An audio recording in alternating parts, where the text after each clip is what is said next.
আমাদের গরু ছাগল সব সব শেষ হয়ে গেছে আমাদের। আজ মানবতা কোথায়? যখন ফেনী, কুমিল্লা, নোয়াখালী বা উত্তরবঙ্গে মানুষ বন্যায় ডুবেছিল, তখন চট্টগ্রামের বুক চিরে হাজারো মানুষ সাহায্যের হাত বাড়িয়ে দিয়েছিল।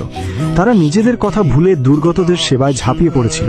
সেই চট্টগ্রামের বাঁশখালী, পতেঙ্গা, হাটহাজারী আর কক্সবাজারের মতো এলাকা যখন প্রকৃতির রোষানলে পড়ে চোখের জলে ভাসছে, তখন সবার নীরবতা সত্যিই প্রশ্ন তোলে, মানবতা কি তবে স্বার্থের ওপর নির্ভরশীল?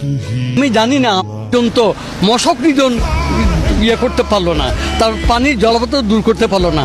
আমরা কত অসহায়ভাবে জিম্মি হয়ে আছি পানির বন্দির বলতে, খুবই কষ্টে আছি। আমি জানি না এই কোনো মেয়রের দয়া মায়া হবে কি না, এ পর্যন্ত কারো কোনো দেশপ্রেম নাই। I don't know. আমি একটু সাংবাদিক, আমি 42 সাল থেকে সাংবাদিক করতেছি, আমরা খুবই কষ্টে আছি। আর যারা ডায়াবেটিস পেশেন্ট তারা আমার ছেলে মেয়ে নিয়ে আমি এখন ওখানে কলসর ওখানে বাসা ভাড়া চলে। ये जिस्म है तो क्या